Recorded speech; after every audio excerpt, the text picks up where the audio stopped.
ఖమ్మం జిల్లాలో దళితులపై కాంగ్రెస్ నేతల దాష్టికం ఆలస్యంగా వెలుగు చూసింది. కామెపల్లి మండలం పింజరమడుగు గ్రామంలో కాంగ్రెస్ నేతలు కులం పేరుతో దూషిస్తూ ఇద్దరు మహిళలను రోడ్ల మీద పరిగెత్తించి కొట్టారు. అసభ్య పదజాలంతో దూషిస్తూ దాడి చేశారు. దాడికి పాల్పడిన దుమ్మాలపాటి సత్యనారాయణ, గుజ్జర్లపూడి రాంబాబులపై బాధిత దళిత మహిళలు పోలీసులకు ఫిర్యాదు చేశారు. దాడికి పాల్పడిన వారిపై కఠిన చర్యలు తీసుకోవాలని బాధిత కుటుంబాలు డిమాండ్ చేశాయి.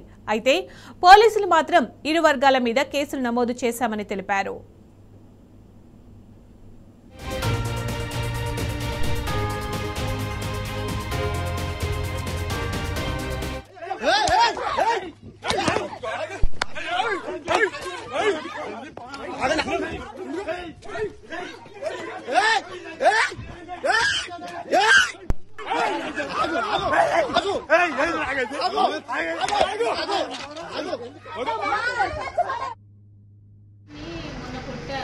ఏంటండి మా నాన్న ఎందుకు కొట్టారు, మరి ఇట్లా కొడితే ఆయనకి ఏమైనా చచ్చిపోతే మాకు ఎవరు లేరు, మో పిల్లలు, మేమందరం ఆడపిల్లలమే, ఎందుకు ఇట్లా కొట్టారని అడుగుతుంటే మీరు మమ్మల్ని అడుగుడుగాళ్ళు అయ్యారా, అంత పెద్దగా అయ్యారా అనేసి మమ్మల్ని కర్రలు తీసుకొని రోడ్ల మీద ఉరికించుకుంటా మా చెప్పులు, మా చున్ని, డ్రెస్సులు అసలు ఏమైతున్నాయి కూడా అసలు లేకుండా ఉరికించి కొట్టారు. మమ్మల్ని చూపించలేని ప్లేస్లలో కూడా వాతలు తగిలినాయి.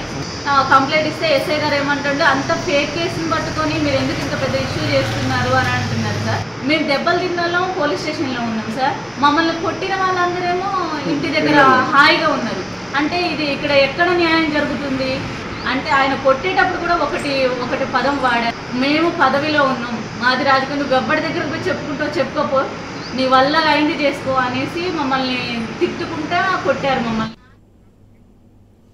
ఖమ్మం జిల్లాలో దళితులపై కాంగ్రెస్ నేతల దాష్టికం ఆలస్యంగా వెలుగు చూసింది. కామెపల్లి మండలం పింజరమడుగు గ్రామంలో కాంగ్రెస్ నేతలు కులం పేరుతో దూషిస్తూ ఇద్దరు మహిళలను రోడ్ల మీద పరిగెత్తించి కొట్టారు. దీనికి సంబంధించిన పూర్తి సమాచారం మా ప్రతినిధి సాంబా అందిస్తారు. సాంబా. సునీత, ఖమ్మం జిల్లా కామెపల్లి మండలం పింజరమడుగులో జరిగినటువంటి దాడి ఆలస్యంగా వెలుగులోకి వచ్చింది. ఇది దాదాపు ఈ వివాదం 3 రోజుల నుంచి నలుగుతున్నట్లుగా గ్రామస్తులు కొంతమందికి చెప్తున్నటువంటి పరిస్థితి. ఆ కుటుంబ సభ్యులు ఎవరైతే దాడికి గురయ్యారో చిప్పలపల్లి ఆనంద్ కుటుంబ సభ్యుల విషయం తెలుసుకున్నప్పుడు కూడా గత 3 రోజులుగా ఈ వివాదం నడుస్తున్నట్టుగా చెప్తా ఉన్నారు. 14, 15, 16 తేదీలలో ఈ వివాదం నడుస్తుందని చెప్తున్నారు.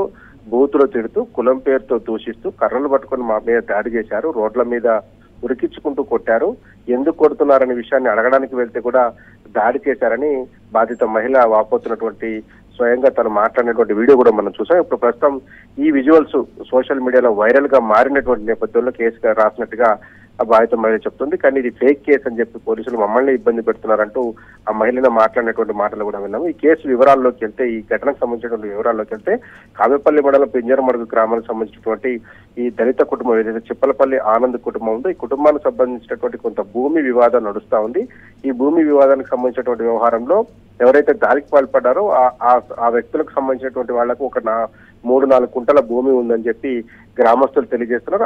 ఆ భూమిలో మాత్రమే కట్టడం చేసుకోవాలని చెప్పి గతంలో గ్రామ పెద్దలు తీర్మానం చేసినట్టుగా చెప్తా ఉన్నారు. కానీ దాన్ని వైలేట్ చేసి ప్రస్తుతం ఈ ఆనంద్ కుటుంబం ఎవరైతే చిప్పలపల్లి ఆనంద్ ఉన్నాడో ఆ కుటుంబానికి సంబంధించినటువంటి భూమిలో కొంత నిర్మాణం చేపట్టేందుకు ప్రయత్నించడంతో అట్లా ఎందుకు చేశారని అడిగినందుకు మొదట చిప్పలపల్లి శ్రీనివాస్ అనే వ్యక్తి మీద దాడి చేసినట్టుగా చెప్తున్నారు. ఆ దాడికి సంబంధించినటువంటి విషయాన్ని ప్రస్తావిస్తే చిప్పలపల్లి ఆనంద్ మీద 2వ రోజు దాడి చేసినట్టుగా చెప్తా ఉన్నారు. దాంతో పాటు నిన్న తండ్రి చిప్పలపల్లి ఆనంద్ ఎవరైతే ఉన్నారో ఆయనకి మగపిల్లలు లేరు, 2 ఆడపిల్లలే ఉన్నారు. ఆ పిల్లలంతా కూడా ఆడపిల్లల తండ్రిని దారుణంగా కొట్టారన్నటువంటి విషయం తెలుసుకొని గ్రామానికి వచ్చి ఎందుకు కొట్టారు అని అడిగేందుకు వెళ్ళినటువంటి సందర్భంలో ఆ గ్రామానికి సంబంధించినటువంటి దమ్మాలపాటి సత్యనారాయణ, అట్లాగే గుజ్జర్లపూడి రాంబాబుతో పాటు మరికొంతమంది పేర్లు వాళ్ళు స్పష్టంగా చెప్తున్నారు. వీడియోలో కూడా ఆ పేర్లను మెన్షన్ చేశారు. దాంతో పాటు ఫిర్యాదు కాపీలు కూడా ఆ పేర్లను ప్రత్యేకంగా మెన్షన్ చేశారు. మా మీద దాడి చేశారు, ఎందుకు ఈ రకంగా దాడి చేశారు, మా నాన్నని ఎందుకు కొట్టారు అనేటువంటి అడిగేటువంటి ప్రయత్నం చేసినప్పుడు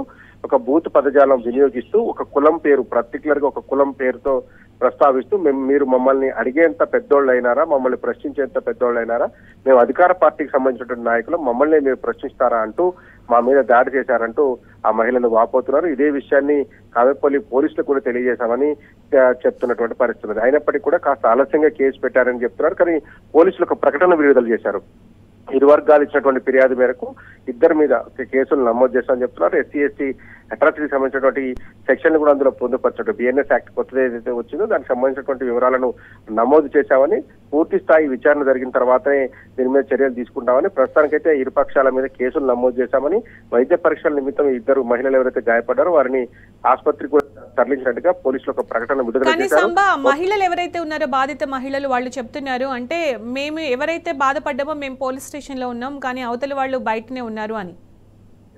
ఎగ్జాక్ట్లీ సునీత, సహజంగా ఇటువంటి కేసుల్లో దాడి చేసిన వాళ్ళను అరెస్ట్ చేసి ఎవరైతే గాయపడ్డటువంటి వాళ్ళు ఉన్నారో ఆసుపత్రికి తీసుకెళ్ళడం కానీ వాళ్ళకు పోలీస్ సహాయం కానీ వైద్య సహాయం కానీ అందించాల్సినటువంటి పరిస్థితులు ఉంటాయి. కానీ ఈ కేసులో మాత్రం మేము పోలీస్ స్టేషన్ లో కూర్చున్నాము, దాడి చేసినటువంటి వాళ్ళు మా మీద దాడి చేసినటువంటి వ్యక్తులు హాయిగా ఇళ్లలో ఉన్నారు, ఇదెక్కడి న్యాయం అంటూ దాడిలో గాయపడినటువంటి మహిళ ప్రశ్నిస్తున్నటువంటి విషయం కూడా మనం చూస్తున్నాం. ఇదే అంశం ఇప్పుడు ఖమ్మం జిల్లాలో వాట్సాప్ అట్లాగే సోషల్ మీడియాలో విపరీతంగా తిరుగుతున్నప్పటికీ అధికార పార్టీ నేతలు కావడంతోనే వాళ్ళ మీద చర్యలు తీసుకోవడం లేనటువంటి ఒక విమర్శ కూడా వినిపిస్తుంది. పోలీసు ఉన్నతాధికారుల దృష్టికి ఈ విషయం ఇప్పటిదాకా పోయినట్టుగా కూడా లేదు. ఎందుకంటే ఇది కేవలం కామెపల్లి మండలానికి సంబంధించినటువంటి ఇష్యూగా మాత్రమే అక్కడే ఆగిపోయినట్టుగా ఆ బాధిత మహిళలు చెప్తున్నారు. ఎందుకంటే మేము ఉన్నతాధికారుల దృష్టికి తీసుకెళ్తాం, ఎవరైతే దాడికి పాల్పడ్డారో వారిని పట్ల కఠినమైనటువంటి చర్యలు తీసుకోకపోతే మటుకు మేము ఉన్నతాధికారుల దృష్టికి తీసుకెళ్తామని చెప్తున్నారు. ఇప్పటివరకు దీంట్లో హయ్యర్ అఫీషియల్స్ కానీ జిల్లాకు సంబంధించినటువంటి ముఖ్యమైనటువంటి నాయకులు కానీ లేదంటే ప్రజాప్రతినిధులు కానీ ఎవరు స్పందించినట్టుగా కూడా లేదు. ఈ దాడి జరిగినటువంటి విషయం మీద సోషల్ మీడియాలో వైరల్ కావడం ఇప్పుడు టీన్యూస్ దీన్ని వెలుగులోకి తీసుకొచ్చినటువంటి పరిస్థితి తప్ప ఇప్పటి వరకు ఆ దళిత కుటుంబానికి అండగానిచ్చినటువంటి పాపాలు ఎవరు పోయినటువంటి పరిస్థితి లేదు. పైగా భయభ్రాంతులకు గురి చేస్తున్నారని కూడా దళిత మహిళలు చెప్తున్నారు. ఇంటికి పోయే పరిస్థితి లేదు, ఇక్కడే కూర్చోమన్నారు, మీరు ఫేక్ కేసు పెట్టారంటూ కూడా మీ మీద కూడా కేసులు అవుతాయంటూ మమ్మల్ని బెదిరిస్తున్నారు అంటూ ఆ దళిత మహిళ వాపోతూ ఆందోళన ఆవేదన వ్యక్తం చేస్తోంది. ఇటువంటి సందర్భంలో తమకు రక్షణ కల్పించాలని లేదంటే మేము ఉన్నతాధికారుల దృష్టికి కూడా దీన్ని తీసుకెళ్తామని చెప్తున్నటువంటి పరిస్థితి. చూడాలి అధికారులు ఏ మేరకు దీంట్లో కలిగించుకుంటారు. ఎందుకంటే బహిరంగంగా వాళ్ళ మీద దాడి చేసినటువంటి దృశ్యాలకు సంబంధించినటువంటి వీడియో ఫుటేజ్ కూడా ఉంది.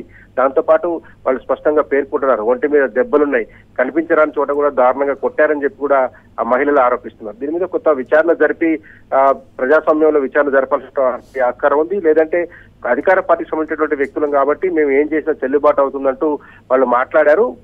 మా మీద దాడి చేయడానికి ముందు కూడా మేము అధికార పార్టీ నాయకులం కాబట్టి ఏం చేసుకుంటామో చేసుకో అన్నారు అంటూ కూడా అమ్మాయి ఆ వీడియోలో స్పష్టంగా చెప్తా ఉంది. ఎవరైతే బాధిత మహిళ ఉందో ఆమె చెప్తా ఉంది. కాబట్టి దీని మీద ఉన్నతాధికారుల దృష్టి సారించాల్సినటువంటి అవసరం ఉంది. ఖచ్చితంగా దీని మీద విచారణ జరగాలని కూడా ఆ బాధిత కుటుంబం డిమాండ్ చేస్తుంది. భవిష్యత్తులో దీన్ని పెద్ద ఎత్తున ఉద్యమ రూపం కూడా మలసబోతున్నాం, లేదంటే న్యాయం జరిగే వరకు పోరాడతాం అంటున్నారు Sunitha. Right Samba, thank you.